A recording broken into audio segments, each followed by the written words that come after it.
everybody. Oh man, it's Anthony Brogdon. I'm coming at you strongly, strongest, stronger, and strongnessly, and all them strongs, because you know that's what I do here at Strong Inspirations, where I give it to you straight, no chaser. I am not playing with you, my friends.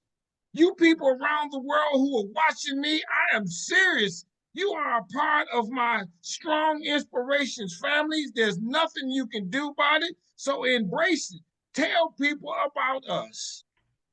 Share this with the world that you know.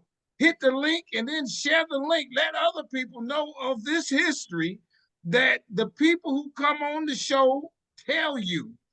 I just do my very best to ask intelligent questions.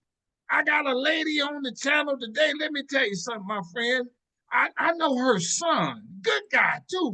Smooth dude. And I know of the family and what they've done through him and the stories I've heard, good stories, all for sure, in the business realm, that he said he read about me, because I do get a little publicity here and there in the newspaper. He said, man, I want him to interview my mom. I got his mother on the show. Good looking lady too. And you're going to like this. She going to speak eloquently. But all them leads gonna come in this discussion, because it comes directly from the lady who knows, and she's gonna tell it to you so that y'all can understand some more what I like to call good Black history. So hit the subscribe button on this. It's free. It don't cost no thing. Let me know you like me. Hit the like button on this, because there is no love button. Hit the notifications bell for when the videos come up. You get a ding, a shock, your dog kicks you, the horn on your car goes off, something to let you know there is new content on Strong Inspirations. Did you see the one I did? And I just recently released this with the guy out of Scotland who found out his great-grandfather was the enslaver on the islands of Jamaica and Trinidad Tobago. He was stumbling and looking through some papers at the family home, and he ran across this. And he said, Mom, what's this? She said, well, I guess since you found it, I guess we're going to tell you. This is how we got our money, of what our great-grandfather did and how brutal he was to Black people. He tells a story. My man found the crest or the logo, got permission to use it from the higher ups in his family to brand those Black people. It's on Strong. It's here on the show. I got a guy on that same note. I ran into him in Selma, Alabama. My man said his grandfather was the largest enslaver in Mississippi, and he wrote the Jim Crow laws. He's on the show. I got a guy on the show. Look for these videos. My man said he tried to spy on the KKK in the 50s. Got close. Heard that they was going to be in the woods. Wanted to go see what they was talking about. And got caught and got beat moments from his life. I got a lady on the show who integrated a school in Florida in the 50s. And her classmates tried to kill her. And was not just going to let that act stop her from graduating with them races. She's on the show. I got her from all over. I got a lady who, that one more, I know the lady's waiting patiently. I got a lady who grew up in London, England, was in an exchange program that brought her to Mississippi. White chick. She says she loved the people in Mississippi. She's speaking that accent and everything else. She says she had to adapt quickly and wrote a book about her experiences. Watch that show. So I'm not playing with you. You're going to love this one, my friends. A couple housekeeping things. You all may know I'm a filmmaker. I did this documentary called Business in the Black, The Rise of Black Business in America. It is streaming on Amazon. Watch this. It's good. I took it to 40 cities across America. Then I wrote this book. Boom shakalaka. I wrote a book, everybody. I'm not playing with you. And it's called Black Business Book. It's got over 200 facts, similar to the movie, but more thorough. It's on Amazon. The movie is streaming on Amazon. Man, I can't leave them kids out. I even wrote a kids book. Got 30 rich black people in here. I'm telling you, I don't even have the word slavery in there if you live in Florida. You ain't got, you go to them schools in Florida, you can get this book. It ain't even the word slavery in it. But I tell you about, I got their picture, their name, the year they were born, and what they did. It's called They Did It. Now, all that is on my website. It's businessintheblack.net, where you can order this. And the book, Black Business Book, and the movie is on Amazon. The They Did It is not on Amazon as of yet. Now, I gotta ask you, you hear me talking and all this stuff, and every time I come on here, I like that word strong. Strong is my favorite word. And in my world, strong stands for strength, tenacity, resilience, and a sense of oneness, nobility, and grace. And that is my introduction to the lady on the channel today. She's a strong sister, graceful lady. Come on, introduce yourself. Let's get it on. Thank you for being on Strong Inspiration. Well, this is beautiful. And where I can truly relate to this program that you have allowed me to share with you for a few minutes is the book on Black business. That's where the company that my husband and I founded. Gosh, it was in 1971. So what are we talking about? Over 54 years ago? Yeah, that's right. We started. Okay, hold on. Before you get into it, I got to ask this. What's your name? Tell us your name. Oh, I'm sorry. You did want me to tell mine. I am Vivian Broom, Broom. Okay, I got a couple questions about you. I got to do this with all my guests so people get to know you. Where were you born and raised? Right here in Detroit, Michigan. Oh, okay. Born in what side of town? Did you West the black side? side? I am a West Sider, a true West Sider. Okay. Still connected to an organization called the West Siders. And I went to school here, went to high school, Cass Tech, all of the schools below that. So born and raised all four of our children here. Okay. My husband and I, we were married for 50 years before he passed. Okay. 4 children, 2 of them, the 2 oldest are twin girls. Okay. And we have 2 sons, of course. One of them is the one that you know. That's right. Let me ask you this. When we talk about the West Side, yes, back in the day, Detroit was kind of divided. There was the black bottom, and then there more black people was able to kind of move out, and the West Side might have been at that and the Conant Gardens. Is that your recollection? Well, yes, Conant Gardens became well known, I think, after the West Side, because Conant Gardens was a new residential section, and they had lovely homes and everything. I don't know a lot about Conant Gardens because that was a little distance from where I lived on the West Side. And so that's about all I can tell you about Conant Gardens. Okay, now the West Side, when y'all moved there, were there white people there and then they moved out knowing the black people are on their way? Did you get that impression? That's the natural of it all. And yes, I grew up on a street on the West Side. I don't think it's the 25th, maybe still there, 25th Street. Our neighborhood did have whites. There weren't a lot, but every few houses, there would be a white family. And they were I won't go into the ethnic part of it, but we got along. No, hold on. I want you to go into it. That kind of most show. of them were Polish. We noticed that the ethnic white population that we lived around, they were Polish, I believe. They could have been something else, but that's one I do remember.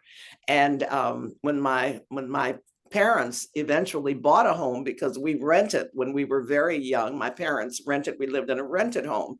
And then when I was, I guess, 9 or 10 years old, we moved into a community and there were a number. That's where I got the Polish. There were Polish people in the neighborhood, but they didn't stay there long.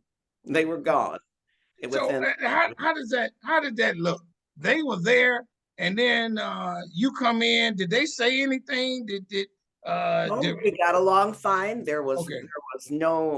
There was never any anger or any disagreements. We got along fine. We just did not socialize together. And of course, back in the day, now I will be 92, August 28th, 2024. And back in those days, and we're talking, gosh, I'm 92, and when we moved on the street where there were the community where there were Polish people, I was only 10 years old. So we're talking 82 years ago. Right. And but they were friendly. We would just speak as we passed, but we were not. We did not socialize together or organize together in any way. Did you go to school with them? Yes, there were in my earlier years. Well, all of the schools. I went to Columbian, which was a West Side school on what was the street? I know it was off of Warren Avenue. No, it wasn't Vinewood. It was off of Warren Avenue on the West Side. And yes, we had there were mixed. There were more blacks, but we still had white students that we went to school with. All of our teachers at that time, when I was in elementary, or that's what we called elementary, which is K through 7 or 8. Right. But it wasn't even 8 because we had an intermediate school, right, and that was, yeah. But anyway, yes, we had, and we got along well. I had little white girls that were my friends. The white teachers were one teacher in particular, I'll never forget her name. Her name was Mrs. Anderson, and I couldn't have been more than 8 years old, 7, not even that old, 7 or 8. And they had, oh, thank you, Skip. They had, what did we call them? There were the kids that would help the teachers in the lower grades. Right. And she selected me to be her helper. Yeah, and teacher's aide or something. I'm sorry? Teacher's aide or something like that. Yeah, that's what, yeah, like a teacher's aide. Right. And she would take me out to the ball games. She took me to the parks, myself and another little girl. Okay. And she would take the two of us out, and we became very well acquainted. She knew my parents. She met my parents naturally in order to take us anywhere they had to. But anyway, yeah. So let me ask you this then. So if they didn't let you play with it, did you think there's some racism in this? When did you kind of come to conclude? Oh, we knew. There's a difference between black and whites and stuff. Right. Well, I knew from a very early age that there was racism, but it never truly affected me to the point where I was pushed down or let down or anything like that in school or just in my neighborhoods. I was never mistreated. I'll put it that way. Okay. And of course, in Detroit at that time, buses were not segregated. In the North, the buses were never segregated. So there was no problem there. So I never really experienced segregation because anything that I was involved in, there were more black than white. White could be involved in the schools as well, but we got along with them. Yes. Yeah. So when you say that you didn't have that, did you hear of stories in the South? Of course I did. Okay. Yes. I went south. Now, as a youngster, my father worked for New York Central Railroad. He was a cook.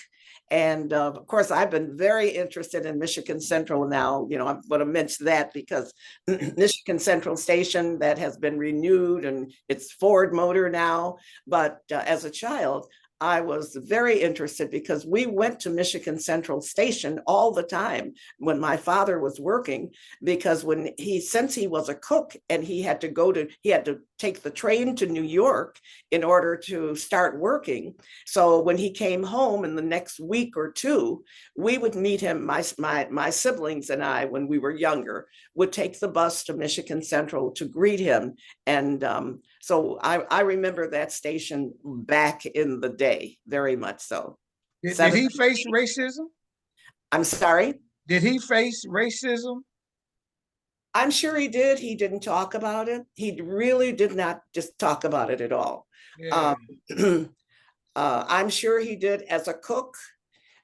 He was, one of the lowly employees for Michigan as a cook, and he wasn't a Pullman porter or whatever they call them.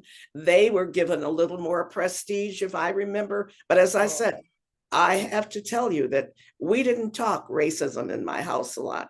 Okay. I saw it when I went because we could ride the trains free, because my father worked for New York Central Railroad. We rode free. We could travel anywhere we wanted. We would get a free ticket. And so we traveled a lot on the train, and I never experienced any racism on the train. There was one experience when we were able to sleep on the cars. They had, what did they call it? The sleeping quarters or something. Yeah. We had the bunk, I forgot what I call them, bunks, but I don't know what they are. Anyway, you're talking, hold on, let me stop you right there. Because what you're talking about is the time where they got to integrate those trains.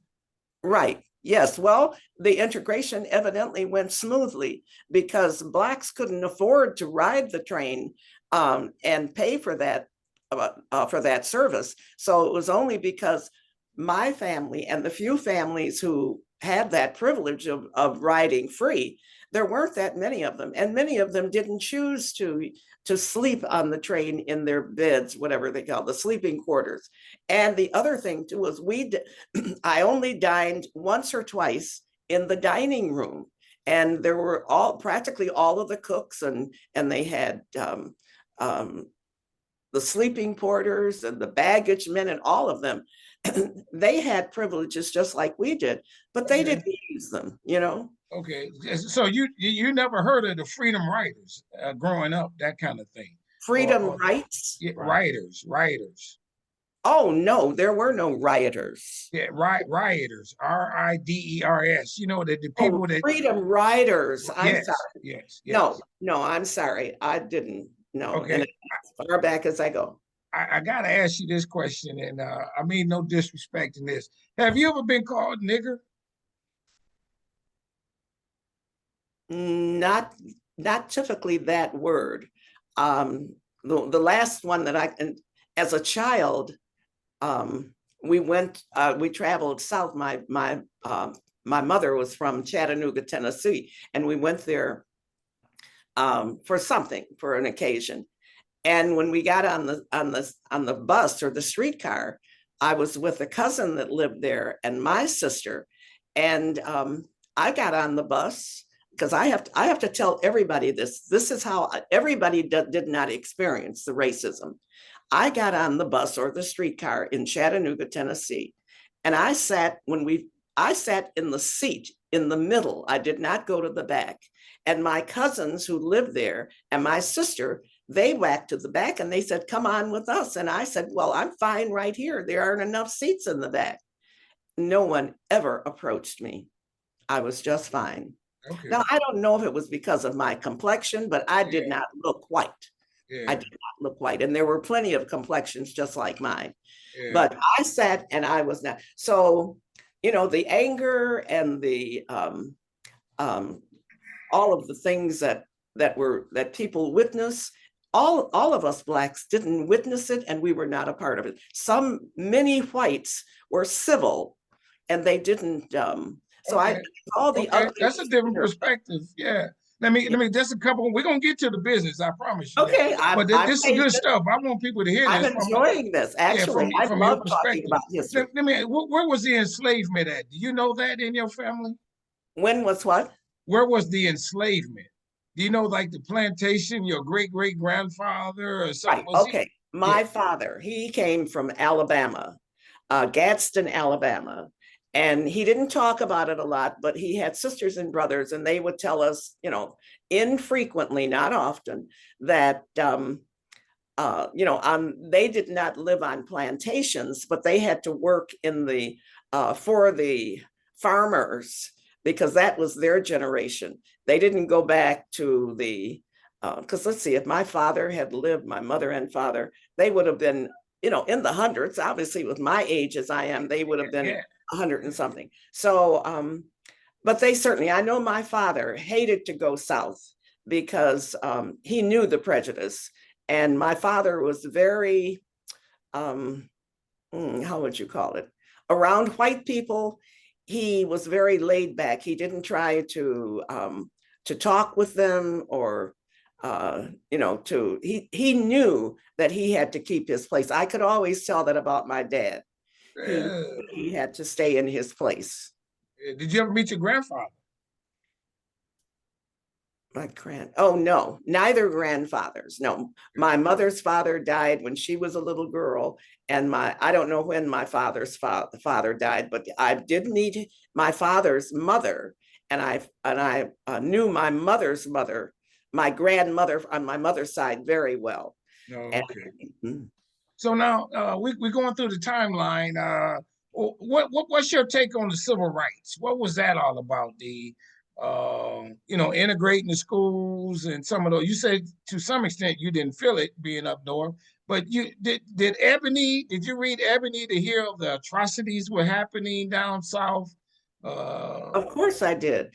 And I was aware, but of course I was young, and the most I know, because my husband and I both, especially my husband, was involved in the first organization called GOAL. Have you heard about GOAL? I never heard that. Well, it was one of the first, what do you call them, organizations in Detroit. What do you call it, Skip? What was it? One of the Black organizations, and this was a group of men and women.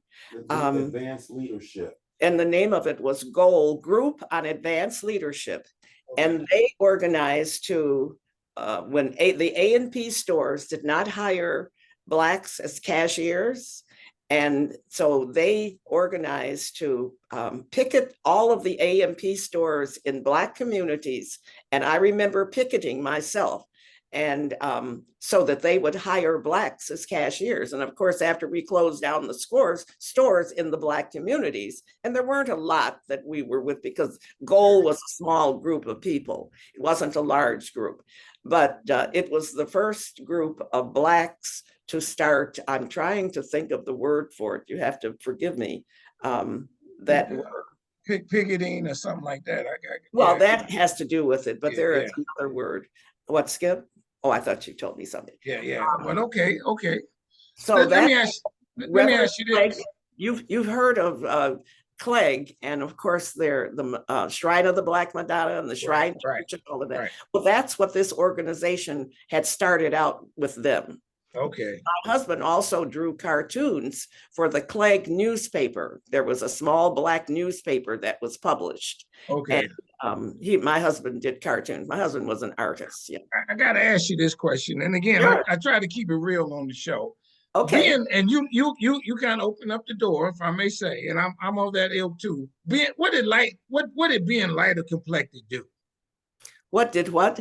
Being lighter complected do back in those days? Well, it didn't make any difference to me. I was able to socialize and did very well. I was never talked about or held back or anything because of my complexion.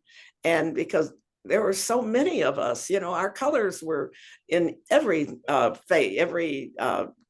color. We always dark black, light brown, not dark brown, we had everything. So I never, I can't say that I was very comfortable. Let me put it that way. And I guess part of my question is, back in the day, if you weren't light skinned, you could go one place, but darker people could not go, and the fraternities and sororities. Did you know of that kind of stuff? No, because the fraternities, that is not true. The fraternities and the sororities had fair-skinned people and brown-skinned people. All of the ones, practically all of the ones that I knew, especially the guys, were brown skinned. Okay. They were not light skinned. A lot of the ladies, the deltas and the AKAs, they were mixed colors. Yeah, because there was a paper bag Yeah, and concept. blacks will talk about that and they'll say that, oh, they were fair skinned. That is not true. They were brown skinned, dark brown, light brown, and fair skinned. They were I of got all you. complexions. Yeah, it's true. So now, as you all decide, a husband decide because he was drawing as you said, I think the doing the drawings. You said He was an just artist, an yes. artist to start your own greeting card company, or what? What did you all do? What was the Well, business? one thing, we had 4 little kids. Well, at the time, we only had 3. We had 3 little kids, and eventually the 4 not long after. Yeah. And we in those days, everybody sent out lots of Christmas cards, anywhere from 50 to 100 Christmas cards every Christmas. And we observed on those cards that everything was black. The Jesus was black. The Santa Claus was black. You mean white? Mother You mean Mary, black? everything. No, I'm sorry. I'm saying they were all white. Excuse me. I misspoke. Okay. They were all white. the Mary, the major scene, the Santa Claus, everything. Christmas cards were white. They all had white people on them, if they had people at all. And our children would sit down and look at the cards that we received and look at the cards we were sending, and they never said anything.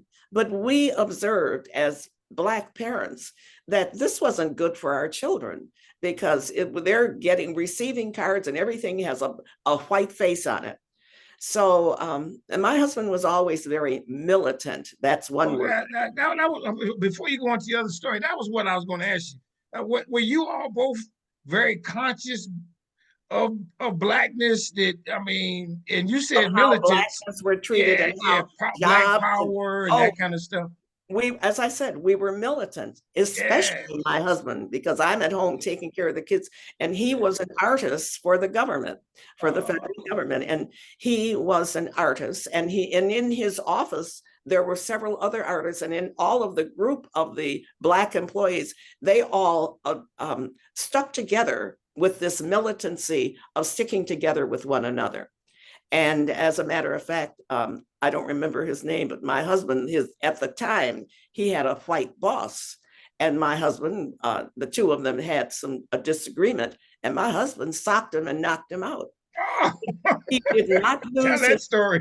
No, you couldn't speak to my husband wrong. If you did, he wouldn't necessarily hit you. But this guy got to him, and that was what he got. My husband socked him. But he did not lose. Eddie Broom did not lose his job. As a matter of fact, his best friend became his boss eventually. So the white ones got out. They left the art department, and it was all Black. Oh, okay. That was how we started the company. In the meantime, hold on. What years is this? When we started our company, 1971. Prior to 1971, like 1977, 1967, 68, and 69, we were associated with 3 very friends who had the same idea. My husband, with the group of guys together, had thought about doing the greeting cards. So my husband, Eddie Broom, helped and worked with them, he did some of the designs. We got some other Black artists they got other Black artists to do some of the Black designs for Christmas cards. And we immediately found out they were extremely popular. Black people were dying for something like that, to show their own image on something positive. And so for the 3 years before Broom Designs, we were connected with a company called Pride, International, Pride, and then Black Art. And these 3 companies, because they were they were establishments that were by highly intelligent Black guys. They were lawyers. They had finished law school. They eventually became judges. These were the kind of people they were. Right. They couldn't stay in that because it wasn't really making any money, and it was an idea. And so we did it. And because my husband was the artist, he stuck with it. The first three, as I said, the first three companies were only in business, each of them 1 year each. They did Christmas cards 1 year, 2 years, 3 years. And then after that, they disbanded. So my husband said, I am going to start a Black greeting card company. In 1971, he went to Michigan State and incorporated his name, Broom, and Designs was the name of our company. And that's how we started. And we started out with Christmas cards. Well, actually, he did some zodiac cards. He thought that Blacks would be interested in zodiac cards, and they were, but they didn't really go over. But then we did the Christmas cards. And of course, it was a boom. And we were just doing it on a very small scale. And the following year, we said, okay, we'll do some Mother's Day cards. And oh my gosh, you can imagine, you know how everyone loves their mother. And then to see a Black face, a Black woman. Yeah. How did we do these? We did these with drawings. At first, everything was drawn artistically. And we found other artists because we knew other Black artists that did designs. As a matter of fact, one who is very popular, and I'm sure you've heard of him, is Leroy Foster. Yeah, sure have. Yeah, he was a very well-known Black artist. Let me ask you this question. I don't mean to interrupt you. Did y'all use a Black printer? Were you able to find a Black printing company? No. Well, there was the newspaper that I was telling you about that was owned by the Clegg family. They printed newspapers, not the same thing. They did not do you had to have 4-color presses. However, they did find a white printer in downtown Detroit on Adams Street, who was the nicest person, not prejudiced. He and his son. The son eventually, after the father died, continued the business. But that was the printer they needed. It was called Splane, S-P-L-A-N-E, printing. And they did the printing at a reasonable one that they could afford. And after we started Broom Designs that we could afford, they did the printing. They did not have a 4-color press, but they had a press that would go 1 color, 2 colors, and then 3 colors. Eventually, we went with larger white printers that could do the 3 colors all on one. Right. Right.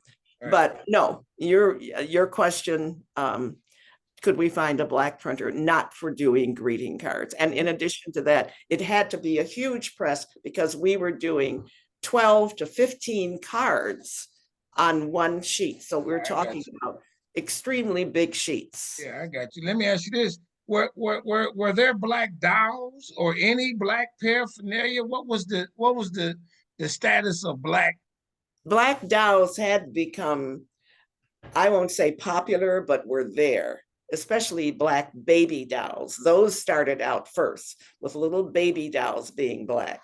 I don't know how well they marketed, but my daughters, it was not during the age, well, my daughters came so much later, so I won't even go there. No. Yeah, my daughters are so much later. But no, during that early period, there were not any Black dolls were not popular. And I'm talking about in 1970. Now I could be wrong with my dates and everything. Let me ask you, how did you sell the cards? How did y'all sell them? Oh, good question. I'm all prepared for that. Mm-hmm. We marketed our cards. First of all, I don't know if you've ever heard of it. The first one, which was small, Cunningham drugstores. Right. Did you ever hear of that? Yeah, you did? Sure. Because that goes way back to the 70s and 80s. They were one of the first drugstores to take our cards. That was the first big marketing. But as far as the smaller marketing, how we really started out, we made brochures and put sample cards on every page and distributed the brochures. And then people that worked in schools, teachers, anyone in schools and any department would see the brochures and would take orders for them. And that was not for our daily cards like birthday, birthday, get well and all of that kind of stuff, but for Christmas cards. We did the brochures, and that was the first marketing. But the biggest marketing that really helped to move us and push us forward, as I said, was number one, Cunningham's drugstore. Wasn't really big because they didn't have stores all over the country. That was actually a Michigan base. And we could only put them in stores where in a Black community, which meant like maybe 4 or 5 stores. Okay. And then after that, luckily, you've heard of J.L. Hudson's. Right. Sure. My husband was able to get an account with Hudson's. And at the time they had Northland, Southland, several stores. And of course, Blacks were in all of them. So we got an account with Hudson's for our Christmas cards only, just for the Christmas. And they were box. We had box Christmas cards. And then after that, we had, let's see, I made a note because I can't remember everything. Okay, Cressy and Kmart, which was nationally. And after Hudson's, Cressy and Kmart. And our do you remember the Farmer Jack stores here in Michigan? The supermarket. Right, they were supermarkets. Right. We were able to get our cards in every Farmer Jack in Michigan that was in a Black community where they had Black shoppers. And that went on, and that was a big boost to our business. Yeah, sure. The buyer in the greeting card department was very generous and very likable. He was very helpful to us because, of course, they had their big line was Hallmark. Yeah. And they gave us one of Hallmark's greeting card, what did you call it? Something like that, maybe. Yeah, was the, I'm trying to think what they call it. Anyway, they gave us one of their big shelves of cards. Right. And they told us, don't worry about it. You can use this. And even though it's one of theirs, it's free to you. So that's how Farmer Jack was a big boost to our business. I got you. And I mentioned Hudson's and I said Cressy and Kmart, which was a very big business because we marketed cards to them nationally. Christmas cards, Mother's Day cards, and Father's Day cards. We did a lot of daily cards with them too. So that was another big boost. And of course, we had Woolworths, which was another national store. And more than anything, we had the individual or the independent stores that were all over Michigan, especially. We called them the Arab and the Chaldean supermarkets. Yes, sure. They were everywhere, and they were very welcoming for our. So let me ask you this: so you had y'all had national distribution for your cards? We did indeed. Yeah. Yeah. Do you remember? Were there other companies that had what you all had at the time? Eventually. Not even card companies, but do you remember of anybody else having food products or anything on the shelves on a national scale? What was the one that had, oh gosh, I don't think they're still around, but they had,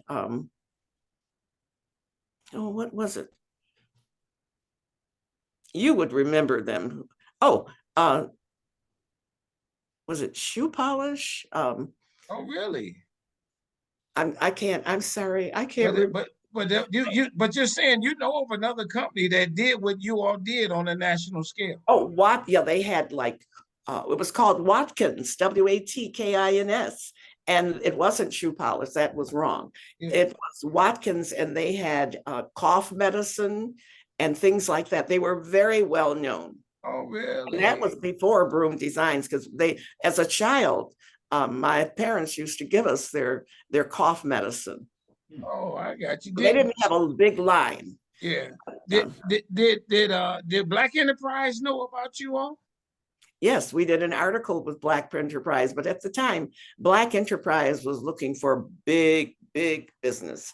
So we really didn't, I think we had a conversation with them. We even had an article, if I can remember, in their magazine or something, but we didn't get a lot of boosts from Black enterprise, I can tell Oh, you okay. that. Yeah. Let me ask you this. Are there so you all are trendsetters in that regard, you would Well, I say. never thought of it like that, but I guess you're right, because we did start something, and eventually there were Black greeting cards everywhere. Before we got rid of our business in 2000, in let's see, 2001, 2021, there were a number of other Black greeting cards. We would meet with them because we used to go to the International Greeting Card show in New York at the Jacob Javits Center, which was a big thing. It was called the International Greeting Card Company. And we Blacks we would represent ourselves. We would pay for, a booth. And there was eventually, first we were the only ones. And then every year there were some more. So yes, I always say there were lots of copycats. Yes. Let me ask you this. Now, a Black greeting card, beside a Black person on it, did the people write slang in the card? You know what I mean? No, Yo well, mama, happy yes, Christmas, or slang, what was what made it Black other than the Black person writing okay. it? Yeah. Well, for one thing, we had a Christmas card. I don't know if you've heard of this, because it's interesting that you asked the question. One of our most popular Christmas cards that we had from the first time we started our business and started doing Christmas cards until we stopped from we didn't do Christmas cards in 1971. We did Christmas cards in 1972. But from 1972 until 2021, every Christmas we had this particular card in our line, and it was called Chef Santa, CHEF Santa. And the card on the front had a Black Santa Claus with an apron on, like a chef, and a chef's cap. And then on the front it said Chef's, I think that's what the name of the card, the title on the front was Chef Santa. You opened up the card and it had a chef menu, a Black chef's menu, collard greens, chitlins, black eyed peas. The whole list was all African American or Black food, the foods that people ate on Christmas. Yeah. Do you have any? Let me ask you while he's looking for the card. Did you all face racism in the business? Did any white people try to jam you up or anything like that? Let me say this, and I want to say it, even though Kresge and Kmart Corporation is gone, they're gone. Just like Broom Designs is gone for that matter. But my husband he was brave enough to go to places like that, to the Kmart Corporation out in across from Somerset that used to be there. And he got an appointment with the greeting card buyer or whoever was in that department. And the first one that my husband was able to interest our cards in, he started putting them in some of the Kmart stores and Kresge stores. And then as it went on, the next couple of years, there was a new buyer. And we were able to get our cards. And well, that went on for a number of years until finally there was one of the buyers, and my husband went in to get an order. You have to get an order for the cards. And this white buyer, I don't know his name. If my husband was living, he would remember, but I don't. Yeah. He's told my husband, your cards really don't sell that well. Don't come back to this office again. I don't want to see you in this office again. My husband was devastated because our cards had sold well in the Kmart stores. They were not only distributed in the United States, but also in some other Black small, what do you call them, islands or something? Kmart stores. Okay. And they all did very well. But this white guy told my husband, those cards really don't sell well. We have to send back too many, and you don't have to come back here. Don't come back to my office again. My husband it was a hurt to him. It was a slap in the face. I'll never forget him. Mhm. So yes, we did experience racism in that degree. Yeah. No. Yeah, this is tremendous. What was the climate of Black business in America at the time, anyway, if you could say? I mean, 'cause we talk about it being the good old days, so on and so forth, Black people supporting one another. Was that the climate? Well, the climate was good with Blacks supporting one another, but that was Black businesses, Blacks had to support it, unless it was something that white people couldn't do without and nobody else had. And I don't know what that was. Yeah. But no, it was also very difficult for any Black. We were manufacturers. We didn't sell to people to come in our store. We didn't have a store. We had an office we distributed, we took orders, we shipped them out. We didn't have where you could come in and buy. It wasn't a greeting card store. Right. We were producers or manufacturers. And, but we did not experience except for, as I said, buyers like that in a big department store. Oh, and I forgot to mention, I didn't have on my list, but I forgot, and I just remembered, Sears Roebuck was one of our early stores that we were able to get our cards in. Most of those white buyers were very receptive. They just couldn't understand why do Blacks need cards with Black people on them. They couldn't understand that. And we said, because my husband told them it's a pride thing to be able to see yourself, your image, not yourself, but your image. Yeah, that's right. On something and you don't have to buy something that has an image of a white person, Yeah, that's right. So they understood, but we always had to explain. My husband was the one that did most of the big marketing. Sure. Marketing. And those were the questions he would get, why do they need them? And I didn't know that we needed that. I mean, we've got Hallmark and all of the other companies. And so why do we need to have, well, what did Hallmark do eventually? They started a mahogany line, which is Black cards. So they are one of the biggest the biggest greeting card companies in this country. And they found out that it was a good marketing item. Yeah. As we almost come to a close, what awards did you all win? Do you remember any? No awards. No. But we were interviewed in large newspapers. I'm trying to think of Washington Post. We had, and I still have those articles. Oh, really? Where we were interviewed for our greeting cards in the Washington Post. The earliest one was the Detroit newspaper. Right.